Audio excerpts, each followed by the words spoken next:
Bon, donc Pascal Scarato, je suis architecte expert et je vais vous parler spécialement, alors pas trop de pathologies, je vais essayer quand même de vous montrer autre chose que des pathologies.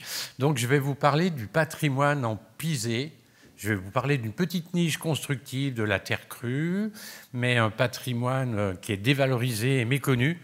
Donc c'est un peu mon cheval de bataille, donc je vais essayer de vous parler de ça. Et peut-être pour montrer que ça peut servir à aider à la conception du neuf en terre. Alors quoi de mieux pour présenter que devant tant d'architectes. 40 années d'architecture dans la construction en terre, dans le patrimoine en terre, je peux vous dire que ça conserve. Donc j'ai eu des associés pendant un certain temps et on a fait donc énormément de réhabilitation de patrimoine. Je reviendrai sur la technique du pisé pour ceux qui ne connaissent pas, j'y reviendrai après. Mais voilà, pendant 40 ans, on a fait de la réhabilitation. On a été pionnier aussi de la construction neuve. Au milieu, bon ça c'est un panneau que j'avais. Au milieu, vous voyez, salle des fêtes de Farin, ce bâtiment neuf, salle des fêtes, construite en 1994. Donc voilà, la construction en terre, ça existe, vous allez voir dans le patrimoine, mais ça existe dans le neuf depuis déjà un certain temps. Je vais diviser mon propos en deux parties, c'est pour ça que je ne parlerai pas des pathologies spécialement. J'ai envie de vous parler d'abord des qualités. Donc, qu'est-ce que m'a servi ces 40 années d'architecture? Eh bien, c'est de redécouvrir les qualités de ce patrimoine, mais ça veut dire aller jusqu'au détail, jusqu'à le petit grain de terre. Pourquoi on a un petit grain de terre qui tient dans un mur alors qu'il y a des pluies, il y a des conditions climatiques? Donc, je ferai deux parties. Une partie sur les qualités du patrimoine pour montrer voilà, qu'il mérite. Ce n'est pas qu'une petite niche, vous allez voir.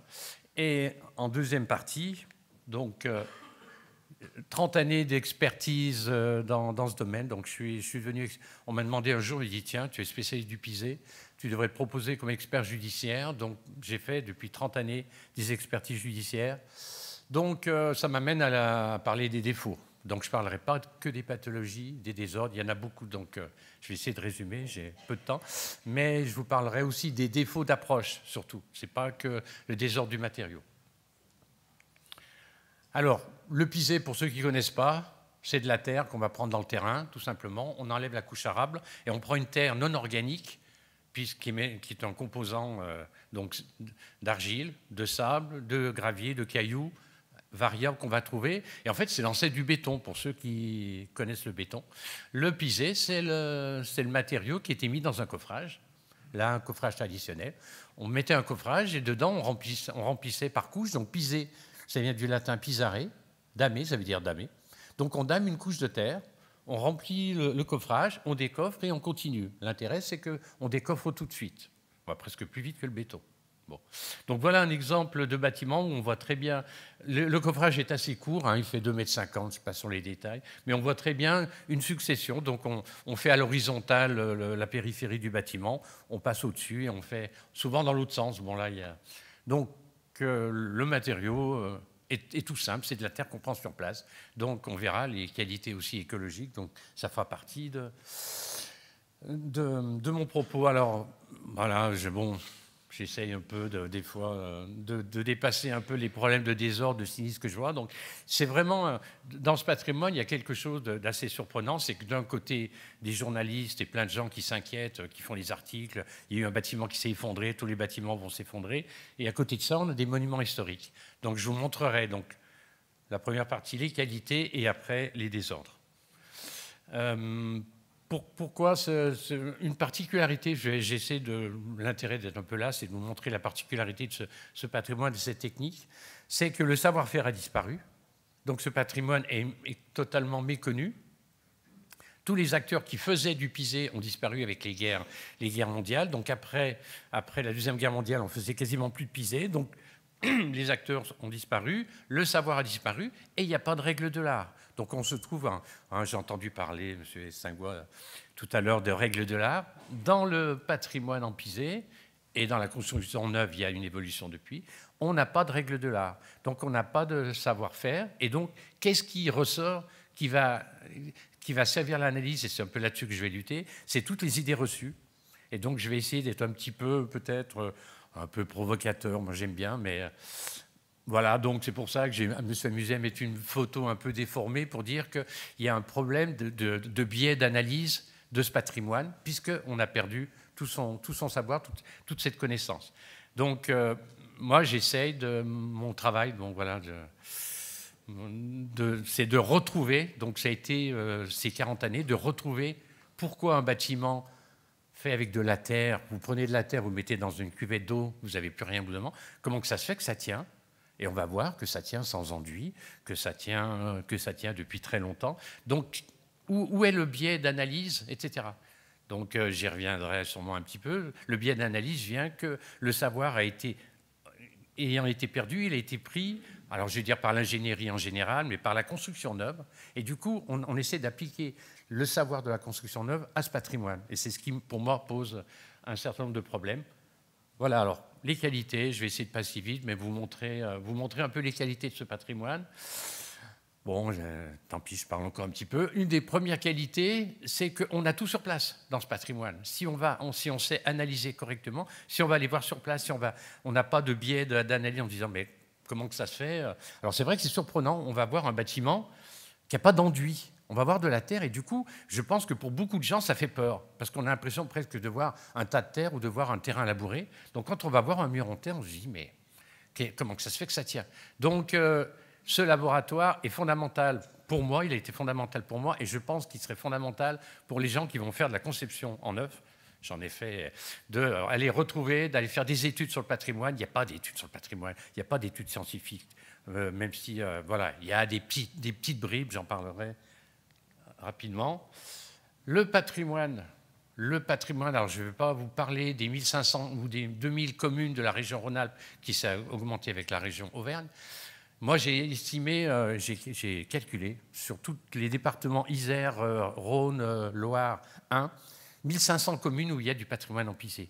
Et ce patrimoine empisé, ce n'est pas que des fermes, ça peut être un château, ça peut être le mur d'enceinte d'un château qui fait 1 kilomètre de long, pardon, pas de Lyon.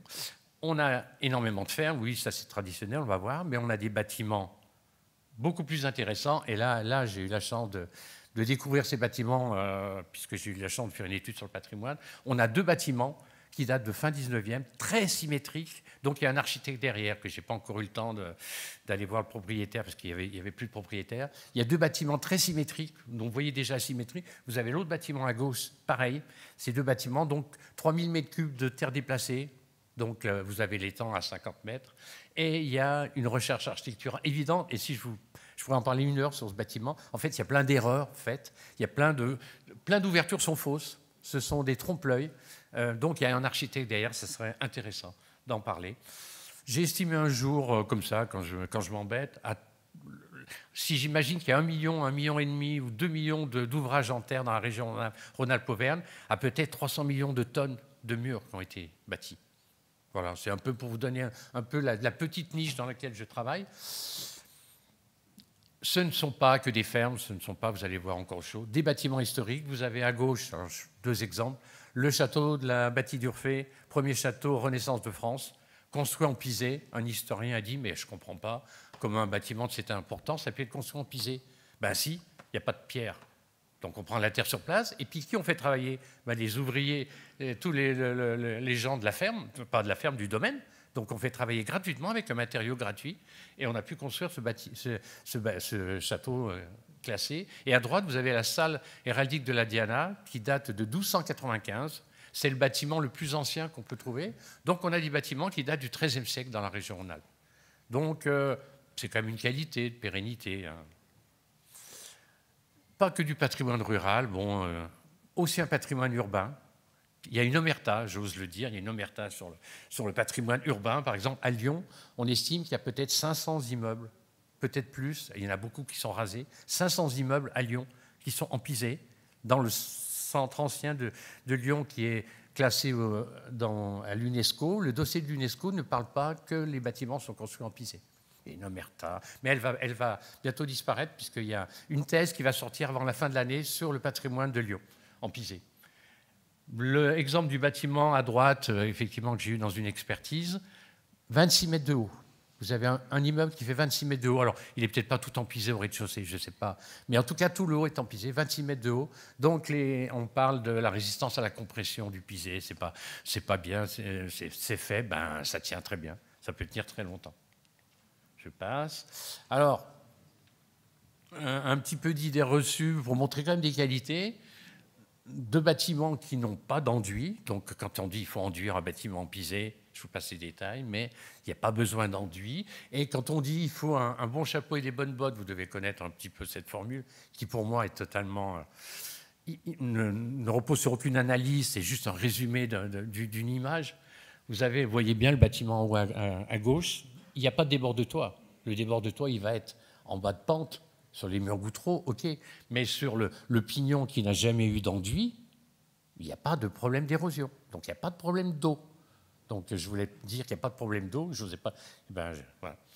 Donc une idée reçue, d'autres qualités, on va passer dessus, mais alors du coup j'ai mis des bâtiments modernes pour un petit peu changer un petit peu du patrimoine, mais les qualités de la terre, vous connaissez les notions de confort thermique avec l'inertie, confort d'été fabuleux, matériaux sains, qualité sanitaire, qualité hygrothermique, diffusion d'humidité, etc. Il y a plein de qualités qui sont intéressantes. Je mettrai un petit bémol, un petit moment sur la perspirance, parce que tout le monde parle de la perspirance. Moi, j'ai envie d'en parler un petit peu en disant, je crois que M. Saint-Gouin l'a dit, qu'on pourrait faire des nuances sur la perspirance. J'en fais dans ma petite niche. J'ai aucune, tout ce que je dis, c'est rien de scientifique, c'est que pragmatique, c'est 40 années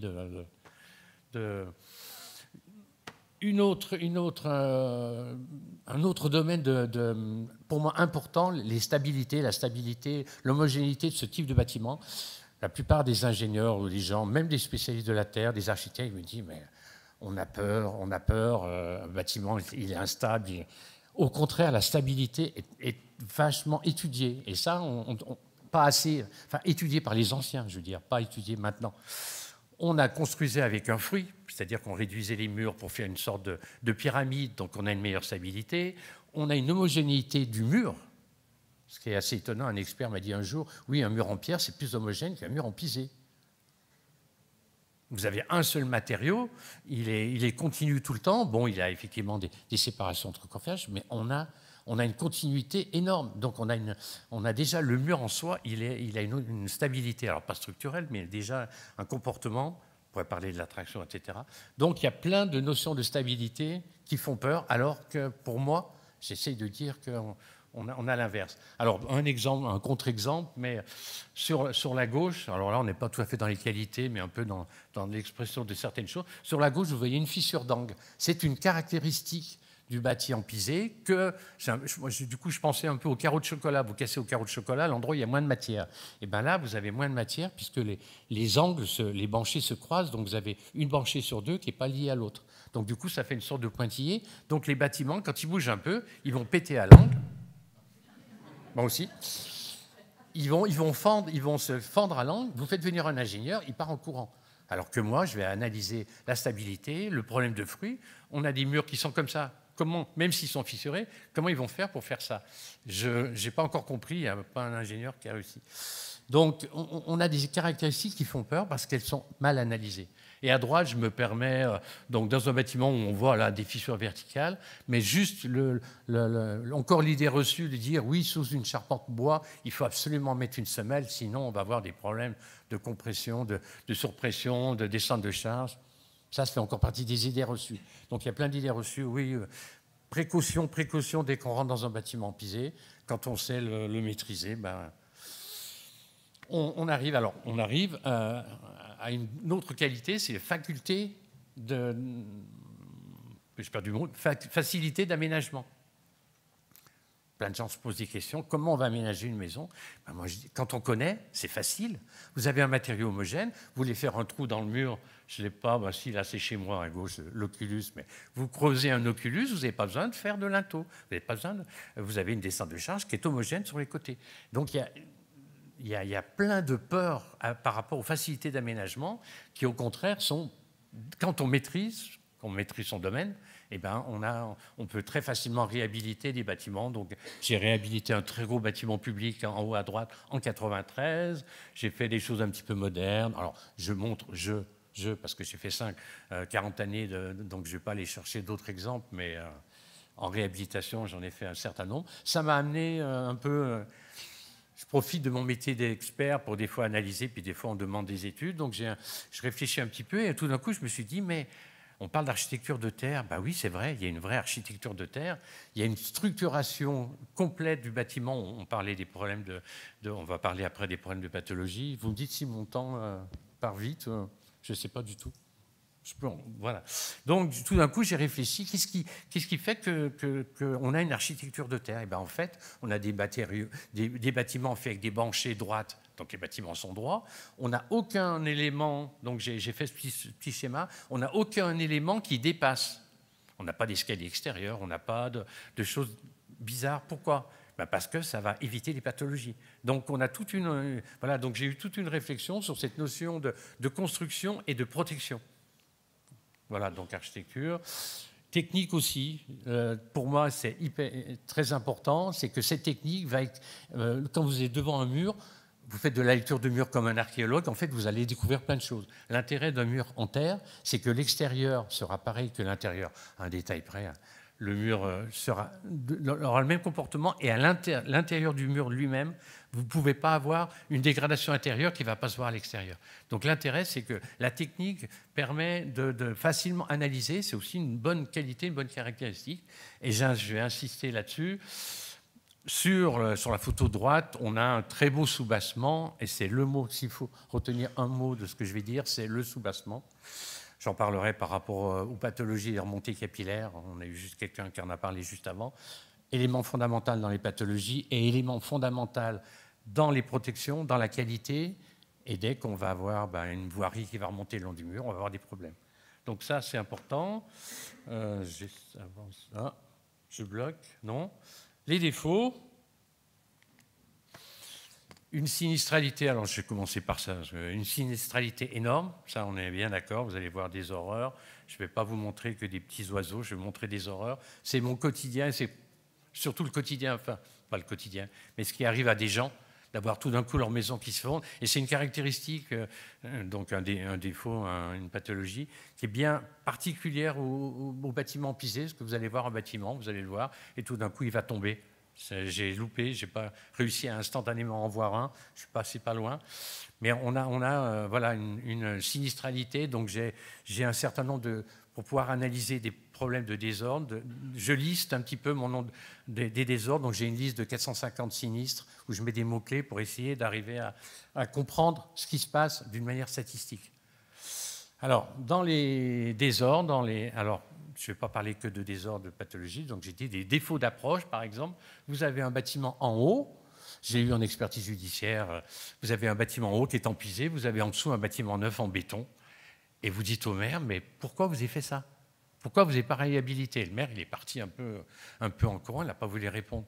Ça fait partie des biais que je dis d'approche, c'est qu'on ne sait pas analyser un bâtiment existant, donc qu'est-ce qu'on va faire?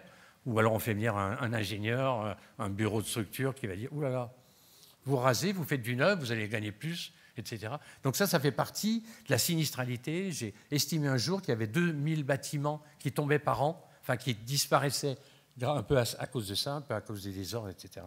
Donc ça fait partie des choses. Donc voilà les choses terribles que je rencontre donc, en expertise judiciaire. Donc je prends juste l'exemple de gens qui avaient une maison plutôt entretenue. Si vous voyez, la toiture est plutôt neuve, etc. Ils faisaient ce qu'il faut, mais ils ne faisaient pas les bonnes choses. Donc ils ont fait venir un façadier. Oui, on a notre enduit, il est tout fissuré, etc. L'entreprise est venue, marteau-piqueur, et ils ont pris la maison sur la tête. Le chien a aboyé, le fils est sorti pour voir ce qui se passait, la maison est tombée. Un avocat m'a dit un jour, c'est peut-être, il défend la cause animale, mais c'est peut-être le chien qui avait détecté que le bâtiment allait tomber. Donc, une sinistralité vraiment importante, et je rentrerai après dans les détails de qu'est-ce qui amène ces désordres-là. D'autres types de désordres. Alors voilà, moi quand je vois des ingénieurs qui vont aller faire ça sur un bâtiment, je me dis mais c'est C'est quoi? C'est à droite, là, c'est l'ingénierie du futur. Je pense un peu aux Transformers, là, les trucs des enfants. Là, trucs. Je dis, mais qu'est-ce qui a été fait? Il y a un défaut d'approche d'ingénieurs qui ont protégé, recouvert un bâtiment pisé, parce que dès que le pisé apparaît, il faut vite le protéger, ce qui est une bêtise. Et du coup, on enferme toute l'humidité qui est dessous. En haut, là, bon, ça c'est toute la période de rénovation des années 50-60 après-guerre. On a voulu ouvrir pour amener de la luminosité dans les bâtiments. Donc on a fait des ouvertures en béton, donc on a fait des terrasses en béton, on a fait des choses en béton, on a fait des enduits de ciment extrêmement importants. Et donc on a une période de rénovation où effectivement on a des désordres. Mais ce n'est pas dû au patrimoine, c'est dû à une mauvaise approche. Et là en bas à gauche, pour bien montrer le défaut d'approche d'un artisan qui ne maîtrise pas tout, un artisan spécialisé dans le pisé, qui est intervenu dans une maison, il a fait une ouverture, il s'est pris le mur sur la tête. Heureusement, la personne venait, la cliente est venue, elle l'a emmenée à l'hôpital. Moi, je suis allé voir pour comprendre et j'ai compris, désolé, ça peut être pire. Hein. Donc là, une expertise judiciaire où vous avez un trou qui est tombé, donc pas d'analyse du maçon. Le maçon vient, dit je refais une fondation et je remonte un mur. Il vient, il s'appelle mécanique et en fait, avec les vibrations, il a fait tomber tout un mur. Donc, si toute la façade, en fait, vous avez presque jusqu'à la porte là-bas, presque tout est tombé. Du fait d'une mauvaise intervention sur un mur qui était pourri. On est bien d'accord. Mais il faut trouver qu'est-ce qui va être pourri. Donc je passe. Donc j'arrive à mon domaine de prédilection, qui est une particularité du patrimoine en pisé, c'est de tomber à cause de problèmes de remontée capillaire. Le mur en pisé, le bâtiment en pisé est protégé par un soubassement qui fait que les remontées capillaires, elles montent, puis elles s'évaporent, elles n'arrivent pas jusqu'au pisé. Donc on a des bâtiments qui datent du XIIIe siècle grâce à cette protection. Le jour où il n'y a plus cette protection, par exemple, on remonte les routes, je vous montrerai après, on remonte les routes, on met des enduits de ciment, j'y reviendrai après, mais à gauche on voit bien un enduit de ciment, à droite il y avait un enduit de ciment où l'artisan est venu, a donné un coup de marteau-piqueur et le bâtiment est tombé, la propriétaire était derrière le mur. Elle est restée traumatisée 6 mois, j'en reparlerai un peu plus loin. Et mon problème, alors si je rentre un tout petit peu dans le détail, ce n'est pas les remontées capillaires qui détruisent le mur en pisé, c'est le gel, c'est la concomitance de remontées capillaires qui fait que le mur va être humide en bas. Il va geler, donc je prends toujours le principe de mes mains, je serre les mains, c'est les grains qui se sont serrés par compression. Le gel fait éclater les grains et les bâtiments tombent au printemps. Donc ça, là-dessus, j'ai des statistiques. Ce n'est pas moi qui l'ai inventé, c'est un ingénieur. J'aime bien le citer. Et donc, on a énormément de bâtiments qui tombent là-dessus. Et ce que je voulais dire, c'est que ce genre de sinistre n'est pas garanti par les assurances. Alors, je ne rentre pas dans le détail, on pourra en parler si on peut en off. Mais vu que les remontées capillaires ne sont pas garanties, c'est l'information que j'ai, dans les contrats d'assurance, les remontées capillaires ne sont pas garanties. Si on dit que l'expert dit que c'est un problème de remontée capillaire, et de gel, mais le gel, c'est non garanti par les assurances. Et là, les assurances, moi je l'ai vu en expertise privée, en expertise judiciaire, on ne garantit pas, au revoir. Je peux vous dire que c'est assez terrible pour les gens. Alors, on revoit la même maison, voilà la même maison. Alors juste une petite chose par rapport au problème d'humidité, par rapport au problème de perspirance. Donc c'est un peu quelque chose qui me titille un petit peu. Donc sur cette maison qui s'était effondrée dans le pignon, je suis bien sûr allé voir tout le reste pour voir si le reste menaçait. Et on voit très bien, enfin si vous arrivez à voir le bas du mur, on a des remontées capillaires partout. La partie de gauche, j'ai mis 0, c'est pour les transferts d'humidité, puisque c'est une grange qui a 3 faces, qui a 3 murs, l'autre face est ouverte. Donc le bâtiment, il est ouvert à plein vent, donc il n'y a pas de transfert d'humidité, donc j'ai mis 0. Il a sauté sur celui d'à côté. À côté, c'est l'habitation. L'humidité produite par les gens dans une habitation, si on ramène ça au gramme, c'est grosso modo 1 gramme par heure par mètre carré. C'est-à-dire que l'humidité que vous produisez dans une maison, ça fait 1 gramme. Alors là-dessus, voilà, je dis un petit peu, on pourra en parler, mais si on ramène au mètre carré, grosso modo, c'est 1 gramme par heure, par mètre carré. Donc c'est ridicule. Par contre, ce que j'ai mis en dessous, ça a sauté aussi, mais j'ai calculé un peu l'humidité, l'eau qu'on a sous un mur, sous un bâtiment. Donc j'ai grosso modo pris 2 mètres de large, j'ai pris le linéaire, multiplié par 20% d'eau, j'arrive à 7500 litres d'eau sous le bâtiment. Donc pour moi, le problème dans un bâtiment, ce n'est pas la perspirance en partie haute, j'y reviendrai un petit peu, c'est le problème en bas de mur de remontée capillaire. Je parle pour le pisé, on pourrait en parler. Hop. Je passe là-dessus, mais voilà, dans mon travail d'expert, je vais tomber sur, c'est le cas de le dire, sur un mur effondré. C'est pas évident, donc j'ai toute une démarche d'aller analyser les autres murs pour voir ce qui se passe. Et si les autres murs sont en bon état, donc le problème, il n'est que sur un mur, etc. Donc voilà, ça fait partie de mon analyse. Et du coup, j'ai listé, on me l'a demandé un jour, de lister tous les signes avant-coureurs d'un effondrement. Et donc j'ai une liste là-dessus. Les ouvertures qui coincent, par exemple, les ouvertures vous avez pu ouvrir une porte, etc. Mais il y a aussi des problèmes de fissuration. Là, on le voit un petit peu sur l'exemple de gauche, c'est pas très bon, mais un enduit qui va faire comme ça, en bas de mur, c'est qu'on est en phase d'écrasement, le mur descend, donc l'enduit, lui, la même dimension, donc lui, il éclate. Et en fait, il éclate avec une fissure horizontale qui est juste à l'interface entre le soubassement et le pisé. C'est pas scientifique, c'est ce que je peux observer. Je passe. Les problèmes de voirie. Donc on remonte. Mais non, on a mis juste une petite couche. Hein. Bien. Mais on a mis juste une petite couche. Et le bâtiment s'est effondré. Maintenant, on n'y est pour rien. Bah oui, mais 20 ans avant, vous avez fait quoi? On a mis une autre couche. Avant, on a mis une autre couche, etc. Donc on monte. Et tout d'un coup, on n'a plus de soubassement. Et on a une dégradation du bas du mur. Je passe. Un autre problème qui est pour moi fondamental, qui mériterait énormément d'échanges, c'est le problème du salpêtre. Ça a été parlé par la personne du mur tronique. Moi, j'ai une opinion un petit peu différente. Personne n'en parle dans le bâti en pisé. Et en fait, le salpêtre ronge les matériaux. Alors, il ne va pas trop ronger le ciment, il ne va pas trop ronger la pierre, même s'il la ronge. Il va ronger le bois, le métal, les enduits. Et le pisé, c'est terrible. Donc, on le voit très bien sur l'exemple de gauche.